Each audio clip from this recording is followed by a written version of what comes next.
जय जय हो तेरी बाबा विश्वकर्मा, सारा जग में तोहरे महिमा। डीजे अरमान अंगिका रिकॉर्डिंग स्टूडियो रुपौली पूर्णिया बिहार। आप सुन रहे हैं रोशन सक्सेना को।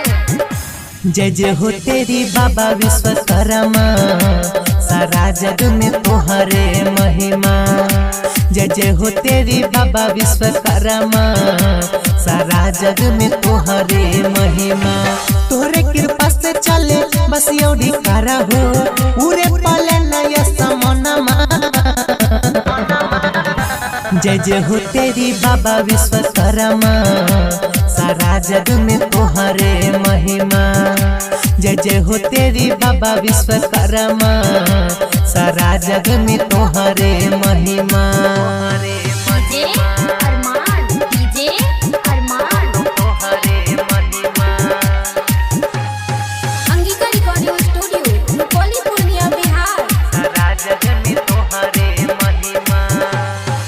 17 सितंबर के होला पूजनावा, झूमेला भगवती में सारा जहानावा। ये बाबा 17 सितंबर के होला पूजनावा, झूमेला भगवती में सारा जहानावा। पाने प्रसादी सब तोहके चढ़ावे, पूजेला सब तोहे जगमा। जय जय हो तेरी बाबा विश्वकर्मा, सारा जग में तोहरे महिमा। जय जय हो तेरी बाबा विश्वकर्मा, सारा जग में तोहरे महिमा। डीजे अरमान डीजे अरमान तोहरे महिमा। Angika recording studio Rupauli Purnia Bihar. सक्सेना रोशन के सुनली ही बतिया, जब पीले नम हरदम छोड़ी हो न सकिया।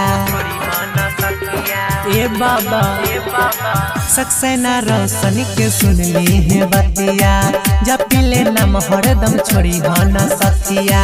भोरे भोरे पहले करी राहुल पूजा, सन्नी शशि राहुल जहिना। जय जय हो तेरी बाबा विश्वकर्मा, सारा जग में तोहरे महिमा। जय जय हो तेरी बाबा विश्वकर्मा, सारा जग में तोहरे महिमा। तोहरे कृपा से चले बस योड़ी करा हो, पूरे पले नया समनमा।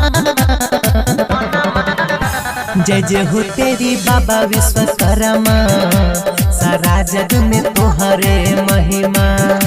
जय जय हो तेरी बाबा विश्वकर्मा, सारा जग में तोहरे महिमा। SRS Entertainment present